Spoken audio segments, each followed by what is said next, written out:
these are collectively called as the storage lesion. The storage lesion includes certain biochemical changes, it includes certain structural changes. The structural change results in the RBC becoming less deformable, and the biochemical changes include a loss of or a drop in the pH, which basically means that the 2,3-diphosphoglycerate levels come down in the stored blood. There is an increase in the potassium over time. There is hemolysis going on.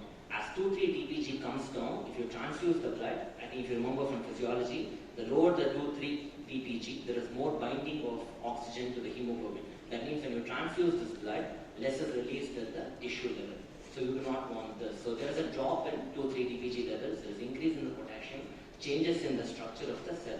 So these are all collectively called as storage lesions. So this is what happens when you store blood for longer and longer periods, even though with the preservatives, a lot of this is minimized. So there were a lot of observational studies that came about, I think starting from 1990s, saying that older blood is associated with worse outcomes, especially when someone is critically ill, when their reserves are perhaps at their lowest. But unfortunately, as most observational studies suffer from, they all suffer from selection bias and confounding, which are the two biggest problems of observational data. So in the recent past, there are lots of trials, but I think the ones that are really worth mentioning are the two on the screen. There's the Transfuse trial, which is from 2017, and then there's ABLE, which is from 2015. So in Transfuse, we'll just compare and contrast them. So Transfuse is the more latest one from Australia, New Zealand, Finland, and one center in Saudi Arabia. And ABLE is from the Canadian Critical Care Trials Group, predominantly from Canada and Western Europe. So the number of patients, quite a big, both of these are big trials.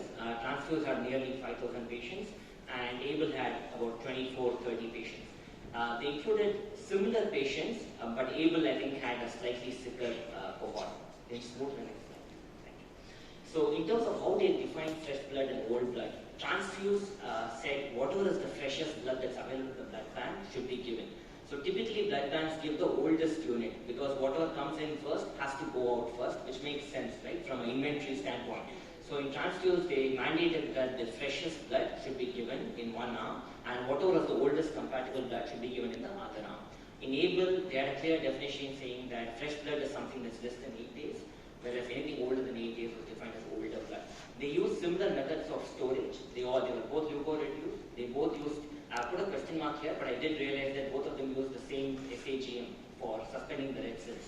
The average time from randomization to transfusion was lower and faster in Transfuse, much longer in ABLE, and the primary outcome was of course the same, 90-day all-cause mortality in both of them. Did they achieve separation between the two arms? They did. It was about 10 days in Transfuse and about actually much longer in ABLE if you see.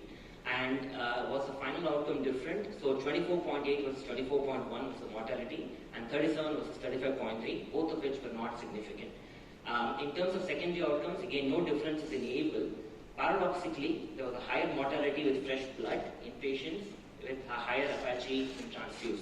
There are lots of theories about why this may be the case. I won't go into it in the interest of time. But if at all there was a signal for harm with fresh blood, and absolutely no difference between fresh and old blood.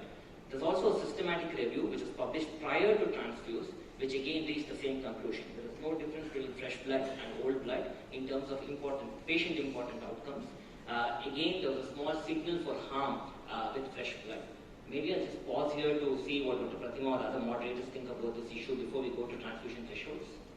Can we ask it to the hematologist, Dr. Shrikant? No, I think I share the view. I don't think it matters really whether you give which type of blood. I agree, because we do the first in first out policy most often, and because it's not possible for us to give you fresh blood at all times. The inventory has to be maintained, and we have to cater to the needs of all. So we have also not seen any major difference in the morbidity of using old blood versus so-called new blood, fresh blood. I also agree with that. The age of the blood doesn't matter. Either it's an old blood or new blood, the outcome doesn't really change. It's also because it's leukoreduced, then we add the SACM, that is the saline adenine glucose and mannitol, which is a nutrient. The plasma content of the red cell is so very minimal, it's less than 20 to 30 ml. And when stored at 4 degrees, all metabolic activity is at its lowest. So in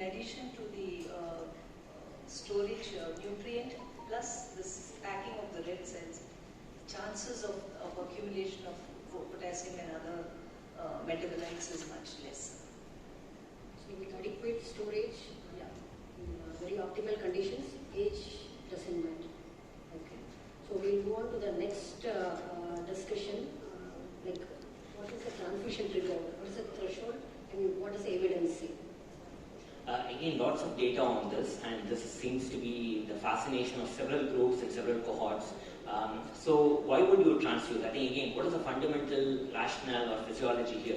Why do you transfuse? You often transfuse because you believe that you're improving the DO2 or the delivery of oxygen, and we all know that the determinants of delivery is flow or cardiac output, then what is the saturation and what is the hemoglobin. So these are the primary determinants. So if kind of believe that over time, if you transfuse, one of the components of the delivery is being positively influenced. We also have some observational data to say that anemia is bad for critically ill patients. So these have been the driving forces of why transfusing at a certain threshold may perhaps be important. But on the other hand, we already know what are all the problems of transfusion. I think we have discussed that in an elaborate way. You have all these complications that can come from transfusions. So there's obviously a need to avoid unnecessary transfusions. And this is kind of sparked the all the RCTs that have come. Again, there has been observational data that's consistently, or at least relatively consistently, said that certain groups of patients would do worse if you didn't transfuse them or if you didn't keep the hemoglobin at 9 or 10. But that trend changed with this landmark trial published in 1999 in the New England. So this is a TRIC trial which actually kind of set off this whole process of multiple trials coming up on this area. So they randomized critically ill patients who are not bleeding, who are above 16 years of age, who are not pregnant. They did not include these patients, to a strategy of restrictive transfusion where they would transfuse if the hemoglobin was below 7 and a liberal transfusion if the hemoglobin dropped below 10. And they planned to enroll 1,600 patients, but the trial stopped at around 800 patients because they were not able to actually get participants on board. At baseline, there were no differences between the two groups. They were well matched, and the primary outcome was an all-cause mortality at day 30. There was absolutely no difference. So this is not a significant difference between the two arms, and you can also see the Kaplan-Meier curve. Although it does separate out at the end, this is not a significant result. And if you look at the confidence intervals, you see that it crosses the line of no difference. So this is the first trial that really showed us that a restrictive strategy was perhaps okay or as good or compared to the liberal strategy. Then we had another trial published in 2014 which looked specifically at the patients with septic shock. This is from Scandinavia, and similar transfusion thresholds, and they included patients. And of course, in sepsis, you all know the context that the surviving sepsis guidelines for the longest time thought we should transfuse early on. 7 and 9 parameters, SpO2, giving dopamine, giving blood was all part of the surviving sepsis literature. So in that context is where this trial came out, and they looked at restrictive versus liberal, included anybody who was above 18 with septic shock, and the primary outcome was day 90 mortality. They enrolled nearly 1,000 patients. Once again, 7-9 the two arms. And if you look at the Kaplan-Meier, not separating, it's pretty much the same.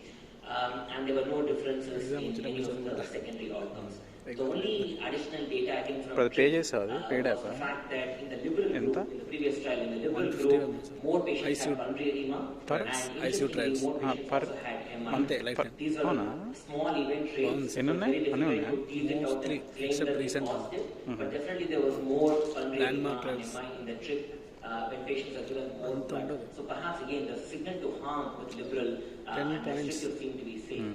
Also in TRIC, patients who were less sick, who had an Apache 2 less than 20, restrictive was seen to be superior to liberal. Following TRIC, there's been other subgroups in which this has been studied. I think you're all aware of the upper GI bleed trial by Villeneuve in NEJM, which also again, actually in the upper GI bleed trial, a restrictive strategy was superior to liberal. It was not the same, it was actually superior to liberal. In liberal strategy, more patients had re-bleeding. So consistent again with the current accepted practice that we need to be restrictive. There has been a trial in cardiac surgical patients, which is called the TRICS-3, which was published about a couple of years back. Cardiac surgery patients undergoing on-pump surgery Once again, the data, they used a transfusion threshold of 7.5 versus now 9.5, and even in the cardiac surgical patients, no differences in the primary outcome. It was a non-inferiority trial, and they did meet non-inferiority. There have been other contexts in which this has been studied, in older patients with fractures, in oncology patients, and so on. Most of the data is consistent that restrictive strategies are safe and perhaps, in fact, even beneficial. Where there is uncertainty, I think, is when patients have an acute coronary syndrome, an ongoing acute coronary syndrome. There is a trial that is investigating this called the MINT trial. And of course, in pregnant women who unfortunately do not get into any of the trials, which I think is a sad reality of how we have been practicing RCTs, and we lack evidence for pregnant women, are the key groups where I think we do not have enough data to guide us. But for the rest of critical care, I think the message is fairly consistent that restrictive strategy is appropriate and safe. Once again, if other panelists have other... I think I agree with you. I think restrictive strategy is the important thing, but again, I think one important thing is not to go by the numbers as well, to go by the patient. I think most of the time when you have a patient who's septic, who's got fever, who's got hypoxia, I think always be careful when you're going to transfuse, because you know there's going to be trolley is going to happen, you know fluid overload is going to happen, you might have to put this patient on NIV. So I think it might add to your morbidity rather than giving you benefits. So I think these cutoffs are just a rough guide. I think you have to individually assess the patient. Most of the times I think by giving the transfusion you're going to cause more problems than not giving it. So I think the best approach is being to wait and see how it goes. Usually when you wait for a day or two, nothing happens, and then the patient is a bit better, then you can maybe restart. So our current dictum is, why ask for two when you can do with one? Yeah, you understand it. I agree on that. Vignesh sir, I agree on To summarize, we really have good convincing data that older blood is as safe as the fresh blood. As you rightly mentioned, all patients cannot give the fresh blood.